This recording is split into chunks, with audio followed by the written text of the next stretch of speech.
ஏனாமில் நடைபெற்ற 23வது மலர் கண்காட்சியை முதலமைச்சர் ரங்கசாமி துவக்கி வைத்து பார்வையிட்டார். புதுவை மாநில ஏனாமில் 23வது மலர் கண்காட்சி மற்றும் 21வது ஏனாம் மக்கள் கலை விழா 3 நாட்கள் நடைபெறுகிறது. இதன் துவக்க விழா நேற்று பாலயோகி விளையாட்டு அரங்கில் நடைபெற்றது. நிகழ்ச்சியில் வேளாண் துறை அமைச்சர் தேனி ஜெயக்குமார் தலைமை தாங்கினார். முதலமைச்சர் ரங்கசாமி கலந்து கொண்டு கண்காட்சியை துவக்கி வைத்து பார்வையிட்டார்.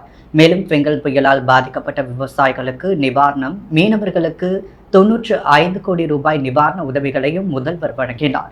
விழாவில் சபாநாயகர் செல்வம், அமைச்சர்கள் லட்சுமி நாராயணன், திருமுருகன், துணை சபாநாயகர் ராஜவேலு, சட்டமன்ற உறுப்பினர்கள் ஏகேடி ஆறுமுகம், லட்சுமிகாந்தன், பாஸ்கரேந்திர தட்சிணாமூர்த்தி, பிரகாஷ்குமார், புதுச்சேரி அரசு டெல்லி சிறப்பு பிரதிநிதி மல்லாடி கிருஷ்ணராவ், ஏனாம் மண்டல நிர்வாக அதிகாரி முனுசாமி உள்ளிட்டோர் கலந்து கொண்டனர். விழா காலங்களில் திருமண மண்டபங்களை வாடகை எடுத்து வியாபாரம் செய்யும் வெளிமாநில வியாபாரிகளுக்கு அனுமதி வழங்கக்கூடாது என்றும், இதனால் அவர்களின் வாழ்வாதாரம் பாதிக்கப்படுவதாக உள்ளூர் வியாபாரிகள் நகராட்சி ஆணையரிடம் புகார் மனு அளித்துள்ளனர். புதுச்சேரியில் பண்டிகை நாட்களில் வெளி மாநிலத்தில் உள்ள வியாபாரிகள் புதுவையில் உள்ள திருமண மண்டபங்களை வாடகைக்கு எடுத்து ஆடை ஆபரணங்கள், காலணிகள் மற்றும் வீட்டு உபயோகப் பொருட்களை விற்பனை செய்து வருகின்றனர். இவர்கள் குறைவான விலைக்கு பொருட்களை வழங்குவதால் ஏராளமான பொதுமக்கள் மற்றும் வெளி மாவட்ட மக்கள் புதுச்சேரிக்கு படையெடுத்து தேவையான பொருட்களை வாங்கி செல்கின்றனர். இதனால் உள்ளூரில் உள்ள வியாபாரிகளின் வாழ்வாதாரம் பாதிக்கப்படுவதாக வியாபாரிகள் குற்றம் சாட்டியிருந்தனர். இந்த நிலையில் புதுவையில் வியாபாரம் செய்யும் வெளிமாநில வியாபாரிகளுக்கு எதிர்ப்பு தெரிவித்த புதுச்சேரி வியாபாரிகள் சுமார் 100க்கும் மேற்பட்டோர் ஒன்று திரண்டு புதுவை நகராட்சி ஆணையர் கந்தசாமியை சந்தித்து மனு அளித்தனர். வெளிமாநில வியாபாரிகளால் தாங்கள் வாழ்வாதாரம் பாதிக்கப்படுவதாக ஆணையரிடம் வியாபாரிகள் முறையிட்டனர். பின்னர் செய்தியாளர்களை சந்தித்த வியாபாரிகள், தமிழகத்தை சேர்ந்த ஒருவர் மட்டுமே புதுச்சேரியில் உள்ள 11 திருமண மண்டபங்களை வாடகைக்கு எடுத்து அதில் காலணிகளை மட்டும் வைத்து வியாபாரம் செய்து வருகிறார். இதனால் புதுவையில் உள்ள வியாபாரிகளின் வாழ்வாதாரம் பாதிக்கப்படுகிறது. பண்டிகை காலங்களில் மட்டுமே தங்களுக்கும் வியாபாரம் நன்றாக இருக்கும். எனவே விழா காலங்களில் திருமண மண்டபங்களை வாடகை எடுத்து வியாபாரம் செய்யும் வெளி மாநில வியாபாரிகளுக்கு அனுமதி வழங்கக்கூடாது என்று கேட்டுக்கொண்டனர். புதுச்சேரியில் அரசு ஊழியர்கள் வரும் 12ஆம் தேதி முதல் கட்டாயம் ஹெல்மெட் அணிந்து பணிக்கு வர வேண்டும் என நிர்வாக சீர்திருத்தத்துறை கிடுக்குப்பிடி உத்தரவு பிறப்பித்துள்ளது. புதுச்சேரியில் ஹெல்மெட் அணியாததால் ஏற்படும் உயிரிழப்புகளின் எண்ணிக்கை அதிகரிக்கிறது. இதனால் வரும் 12ஆம் தேதி கட்டாய ஹெல்மெட் சட்டத்தை அமல்படுத்த அரசு முடிவெடுத்துள்ளது. இது தொடர்பாக போக்குவரத்து போலீசார் பல்வேறு இடங்களில் வாகன ஓட்டிகளிடம் விழிப்புணர்வை ஏற்படுத்தி வருகின்றனர். பொதுமக்களுக்கு முன்மாதிரியாக போலீசார் அனைத்து அரசு துறை ஊழியர்களும் கட்டாயம் ஹெல்மெட் அணிய செய்ய வேண்டும் என போக்குவரத்து சீனியர் எஸ்பி பிரவீன்குமார் திரிபாதி நிர்வாக சீர்திருத்தத்துறைக்கு பரிந்துரை செய்திருந்தார். அதன் அடிப்படையில் நிர்வாக சீர்திருத்தத்துறை அனைத்து அரசு துறைகளுக்கும் அவசர சுற்றறிக்கை அனுப்பியுள்ளது. அதில் புதுச்சேரி போக்குவரத்து காவல்துறை மிஷன் 0 திட்டத்தின் கீழ் உயிரிழப்பினை தடுக்க வரும் 12ஆம் தேதி முதல் ஹெல்மெட் உபயோகத்தை கட்டாயமாக அமல்படுத்த உள்ளது. இருசக்கர வாகனங்கள் வைத்திருக்கும் அனைத்து அரசு ஊழியர்களும் தவறாமல் ஹெல்மெட் அணிந்து பணிக்கு வர வேண்டும். இது தனிப்பட்ட பாதுகாப்பின் நலனுக்காக அறிவுறுத்தப்படுகிறது. ஹெல்மெட் இல்லாமல் பைக் ஓட்டினால் 1000 ரூபாய் அபராதம் விதிக்கப்படும். மோட்டார் வாகன சட்டத்தின் கீழ் 3 மாதங்களுக்கு ஓட்டுநர் உரிமம் நிறுத்தி வைக்கப்படும். ஹெல்மெட் அணியாதது குறித்து பொதுத்துறை நிறுவனங்கள், தன்னாட்சி அமைப்புகள், சொசைட்டிகளின் பணிபுரிபவர்கள் உட்பட அனைத்து அதிகாரிகளின் கவனத்திற்கும் கொண்டு வரப்படும். அனைத்து நிர்வாக செயலாளர்கள், டிஜிபி துறை தலைவர்கள் இதனை உறுதி செய்து கடுமையான நடவடிக்கை எடுப்பர் என சுற்றறிக்கையில் கூறப்பட்டுள்ளது. புதுச்சேரி மின்துறையில் நிலவும் பணியாளர் பற்றாக்குறை குறித்து அதிகாரிகளுடன் சட்டமன்ற உறுப்பினர் நேரு கடும் வாக்குவாதத்தில் ஈடுபட்டார். புதுச்சேரி அரசு மின்துறையில் நிலவும் பணியாளர்கள் பற்றாக்குறையை போக்கும் விதமாக புதிய பணியாளர்களை நியமிப்பது குறித்து உருளையன்பேட்டை தொகுதி சட்டமன்ற உறுப்பினரும் புதுச்சேரி மாநில மனிதநேய மக்கள் சேவை இயக்க நிறுவன தலைவருமான நேரு என்ற குப்புசாமி மற்றும் பொதுநல அமைப்பை சேர்ந்த தலைவர்கள் இன்று மின்துறை கண்காணிப்பு பொறியாளர் சண்முகத்தை சந்தித்து எப்பொழுது பணியாளர்களை நியமிக்கப் போகிறீர்கள் என்றும், தொகுதி மட்டுமல்லாமல் புதுச்சேரியில் ஏற்படும் மின் குறைபாடுகளை போக்க போதிய பணியாளர்கள் இல்லை என்று வாக்குவாதம் செய்தார். மேலும் மின் இணைப்பு துண்டிக்கப்பட்டால் என் தொகுதி மக்கள் மட்டுமின்றி புதுச்சேரியில் உள்ள அனைத்து மக்களும் பெரும் பாதிப்படைகிறார்கள். மின்துறையில் நிலவும் குறைபாடுகளை களைய உடனடியாக பணியாளர்கள் நியமிக்க வேண்டும் என கோரிக்கை வைத்தார். புதுச்சேரி சிவவல்லி விலாஸ் ஜுவல்லர்ஸ் சார்பில் மார்கழி மாதத்தை முன்னிட்டு நடத்தப்பட்ட கோலப் போட்டியில் வெற்றி பெற்றவர்களுக்கு பரிசு வழங்கப்பட்டது. புதுவை நேருவீதி சிவவல்லி விலாஸ் ஜுவல்லர்ஸ் சார்பில் மார்கழி மாதத்தை முன்னிட்டு பெண்கள் பயன்பெறும் வகையில் சில நாட்களுக்கு முன்பு முதலியார்பேட்டை விடுதலை நகர் பகுதியில் கோலம் போட்டி நடத்தப்பட்டது. அதில் வீட்டில் இருந்தபடியே ஏராளமான பெண்கள் தாய்மார்கள் கலந்து கொண்டு வீட்டு வாசலில் தங்களுக்கு தெரிந்த ரங்கோலி, புள்ளிக்கோலங்கள் போன்ற வண்ண வண்ண கோலங்களை பலவிதமான டிசைன்களில் வரைந்து அசத்தினர். இதையடுத்து இப்போட்டியில் வெற்றி பெற்றவர்களுக்கு சிவவல்லி விலாஸ் ஜுவல்லர்ஸில் இன்று நடைபெற்ற பரிசளிப்பு விழாவில் நிர்வாக இயக்குநர் தக்ஷணா பரிசு வழங்கி பாராட்டினார். வில்லியனூர் தொகுதியில் 20 லட்சம் ரூபாய் செலவில் சாலை அமைக்கும் பணிகளை எதிர்க்கட்சித் தலைவர் சிவா துவக்கி வைத்தார். வில்லியனூர் கொம்யூன் பஞ்சாயத்து மூலம் வில்லியனூர் சட்டமன்ற தொகுதியில் பல்வேறு வளர்ச்சி திட்ட பணிகள் நடைபெற்று வருகிறது.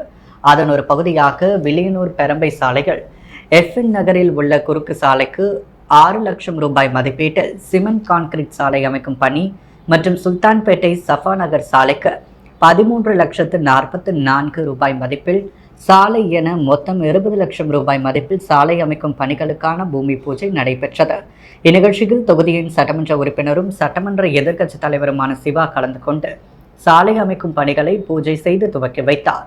இதில் கொம்யூன் பஞ்சாயத்து ஆணையர் ரமேஷ், உதவி பொறியாளர் திருநாவுக்கரசு, இளநிலை பொறியாளர் சத்யநாராயணன் மற்றும் ஊர் முக்கியஸ்தர்கள், திமுக பொதுக்குழு உறுப்பினர்கள் ராமசாமி, செல்வநாதன், அவைத்தலைவர் ஜலாலானே, விளக்கிய அணி அமைப்பாளர் சீனு மோகன்தாஸ், வர்த்தக அணி அமைப்பாளர் ரமணன், சிறுபான்மை பிரிவு அமைப்பாளர் முகமது ஹாலித், வர்த்தக அணி துணை அமைப்பாளர் சரவணன், தொமுசா பேரவைத் தலைவர் அங்காளன், ஆதி திராவிடர் அமைப்பாளர் கோபி, அயலக அணி தலைவர் தாஹா, இளைஞர் அணி துணை அமைப்பாளர் ஜமால்தீன், தொகுதி துணை செயலாளர்கள் ஹரிகிருஷ்ணன், ஜெகன்மோகன், தொகுதி செயற்குழு உறுப்பினர்கள் சுப்பிரமணியன், ஏழுமலை, அக்பர், வேதாச்சலம், ராஜு, சேகர், மிலிட்ரி முருகன், ரஃபீக், ராஜா முகமது, ராமஜெயம், நடராஜன், சுல்தான்பேட்டை பள்ளிவாசல் நிர்வாகிகள், ஜமாத்தாரர்கள் உள்ளிட்ட பலரும் கலந்து கொண்டனர். முதலியார்பேட்டையில் நடைபெற்று வரும் சாலை பணிகளை சட்டமன்ற உறுப்பினர் சம்பத் பார்வையிட்டு ஆய்வு செய்தார். புதுச்சேரி முதலியார்பேட்டை தொகுதிக்குட்பட்ட கடலூர் சாலையில் சாலை அமைக்கும் பணிகள் நடைபெற்றது. இந்த பணிகள் முடிவடைந்த நிலையில் சட்டமன்ற உறுப்பினர் சம்பத் அதிகாரிகள் மற்றும் காவல்துறையினருடன் நேரில் சென்று ஆய்வு மேற்கொண்டார். அப்பொழுது சாலையோரமாக உள்ள கடைகளை அகற்றுமாறு கடை உரிமையாளர்களிடம் தெரிவித்தார். புதுச்சேரி உப்பளம் தொகுதியில் தார் சாலை மற்றும் வாய்க்கால் அமைக்கும் பணியினை சட்டமன்ற உறுப்பினர் அனிபால் கென்னடி நேரில் ஆய்வு மேற்கொண்டார். புதுச்சேரி உப்பளம் தொகுதிக்குட்பட்ட ஜெயவிலாஸ் நகர், விவேகானந்தர் வீதிக்கு தார் சாலை மற்றும் வாய்க்கால் அமைக்கும் பணிகள் உறுப்பினர் மேம்பாட்டு நிதியின் கீழ் 8,89,000 ரூபாய் செலவில் நடைபெற்று வருகிறது. இந்த பணிகளை சட்டமன்ற உறுப்பினர் அனிபால் கென்னடி அதிகாரியுடன் நேரில் சென்று ஆய்வு மேற்கொண்டார். அப்பொழுது திமுக தொகுதி செயலாளர் சக்திவேல் மற்றும் திமுக நிர்வாகிகள் பலர் உடனிருந்தனர். புதுச்சேரியில் நடைபெற்று வரும் சர்வதேச யோகா தின விழாவில் உலக சாதனை படைத்த கடலூரை சேர்ந்த யோகாசன ஆசிரியர் பனிக்கட்டிகள் மீது யோகாசனம் செய்தது கவனம் கவர்ந்தது. புதுச்சேரி சுற்றுலாத்துறை சார்பில் 30வது சர்வதேச யோகா தின விழா 5ஆம் தேதி துவங்கி நாளை வரை நடைபெறுகிறது. பழைய துறைமுக வளாகத்தில் நடைபெற்று வரும் நிகழ்ச்சிகள் ஐஸ்கட்டி மீது பல்வேறு யோகாசனங்களை செய்து உலக சாதனை படைத்த கடலூர் மாவட்டத்தை சேர்ந்த விஜயகுமார் என்பவர் பனிக்கட்டிகள் மீது 30க்கும் மேற்பட்ட யோகாசனங்களை செய்து அசத்தினார். இதனை யோகாசன விழாவில் பங்கேற்ற அனைவரும் கைத்தட்டி வரவேற்றனர். குறிப்பாக பத்ம மயூராசனம், பிஞ்ச மயூராசனம், உபவிஷ்ட கோசனாசனம், ஹனுமனாசனம், சிரிசாசனம் உள்ளிட்ட யோகாசனங்களை செய்து காட்டினார். தொடர்ந்து அவர் கூறும் பொழுது, சிறு வயது முதல் யோகாசனம் செய்து வருகின்றேன். 18 வயதிலிருந்து ஐஸ் கட்டிகள் மீது யோகாசனம் செய்து வருகிறேன். ஏற்கனவே 2 மணி நேரத்தில் 750 வகை யோகாசனம் உள்ளிட்ட பல்வேறு உலக சாதனை செய்துள்ளேன். மலேசியா, ரஷ்யா உள்ளிட்ட நாடுகளில் யோகாசனம் செய்துள்ளேன். அங்கு வரவேற்பு அதிகம் உள்ளது என்றும், தமிழகத்தில் யோகாவிற்காக அனைத்து பள்ளி கல்லூரிகளில் யோகா ஆசிரியர்களை நியமித்து யோகா வகுப்புகளை அரசு எடுக்க வேண்டும் என வலியுறுத்தினார். புதுச்சேரியில் ஹெல்மெட் அணிந்து வந்த வாகன ஓட்டிகளுக்கு டிஐஜி சத்யசுந்தரம் பூங்கொத்து மற்றும் இனிப்புகள் வழங்கி வாழ்த்து தெரிவித்தார். புதுச்சேரியில் வரும் 12ஆம் தேதி முதல் கட்டாய ஹெல்மெட் சட்டம் அமல்படுத்தப்பட உள்ளது.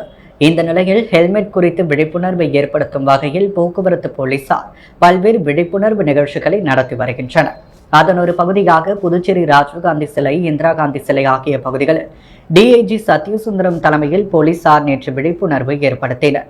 அப்பொழுது அந்த வழியாக ஹெல்மெட் அணிந்து வந்த வாகன ஓட்டிகளுக்கு டிஐஜி சத்ய சுந்தரம் பூங்கொத்து மற்றும் இனிப்புகளை வழங்கி வாழ்த்துக்களை தெரிவித்தார். மேலும் வினாடி வினா போட்டிகள் நடைபெற்றது. இதில் சரியான கேள்விகளுக்கு பதில் அளித்தவர்களுக்கு போக்குவரத்து போலீசார் இலவசமாக ஹெல்மெட் வழங்கினார். இந்த நிகழ்ச்சியில் சீனியர் போக்குவரத்து எஸ்பி பிரவீன்குமார் திரிபாதி, காவல் கண்காணிப்பாளர் மற்றும் போக்குவரத்து போலீசார் பலர் கலந்து கொண்டனர். புதுச்சேரி வனத்துறையில் ஸ்மார்ட் சிட்டி திட்டத்தின் கீழ் நடைபெற்று வரும் பணிகளை சட்டமன்ற உறுப்பினர் நேரு ஆய்வு மேற்கொண்டார். புதுவை ஸ்மார்ட் சிட்டி திட்டத்தில் ஒரு பகுதியாக கடலூர் சாலையில் அமைந்துள்ள சுதேசி பஞ்சாலை மில் வளாகத்தில் உள்ள வனத்துறையை சுற்றி சுற்றுச்சுவர், வன மற்றும் வன விலங்குகளை பாதுகாக்க சுற்றுலா வருபவர்களை கவரும் வகையில் புதிய கட்டுமானங்கள் மற்றும் கட்டமைப்புகள் அமைப்பது குறித்து உருளையன்பேட்டை தொகுதி சட்டமன்ற உறுப்பினரும் புதுவை மாநில மனிதநேய மக்கள் சேவை இயக்க நிறுவன தலைவருமான நேரு என்ற குப்புசாமி இன்று வனத்துறை வனப்பகுதியில் நடைபெற்று வரும் பணிகளை ஆய்வு மேற்கொண்டார். இந்த ஆய்வின் பொழுது ஸ்மார்ட் சிட்டி திட்ட தலைமை அதிகாரி ரவிச்சந்திரன் மற்றும் வனத்துறை அதிகாரிகள், உருளையன்பேட்டை தொகுதியைச் சேர்ந்த மனிதநேய மக்கள் சேவை இயக்க பிரமுகர்கள், நிர்வாகிகள் உடனிருந்தனர்.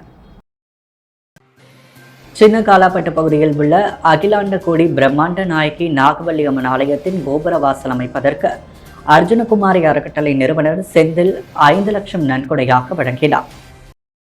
காலாப்பட்டு தொகுதியில் தொடர்ந்து பல்வேறு சமூக சேவைகளை செய்து வருகிறார் அர்ஜுனன் குமாரி அறக்கட்டளை நிறுவனர் செந்தில். அதன் ஒரு பகுதியாக தொகுதிக்குட்பட்ட சின்ன காலாப்பட்டு பகுதியில் அமைந்துள்ள ஸ்ரீ அகிலாண்ட கோடி பிரம்மாண்ட நாயகி அருள்மிகு நாகவல்லியம்மன் ஆலயத்திற்கு கோபுரவாசல் அமைப்பதற்கான பணியின் துவக்கத்திற்கு 5 லட்சம் ரூபாய் நன்கொடையாக வழங்கினார். இதில் அறக்கட்டளை நிர்வாகிகள், செந்தில் ஆதரவாளர்கள் உட்பட பலர் கலந்து கொண்டனர். சட்ட மாமேதை டாக்டர் அம்பேத்கரை அவமதிப்பு செய்து பேசிய ஒன்றிய உள்துறை அமைச்சர் அமித்ஷாவை பதவி நீக்கம் செய்ய கோரி புதுவையில் இடதுசாரிகள் கட்சிகள் சார்பில் கண்டன ஆர்ப்பாட்டம் நடைபெற்றது. சட்டமேதை டாக்டர் அம்பேத்கரை அவமதிப்பு செய்து பேசிய ஒன்றிய உள்துறை அமைச்சர் அமித்ஷாவை பதவி நீக்கம் செய்ய வேண்டும் என்றும், தொடர்ந்து அரசியல் சாசனத்தை அவமதிப்பு செய்து வரும் பாஜகவின் சுயரூபத்தை விளக்கியும் இப்போராட்டம் நடைபெற்றது.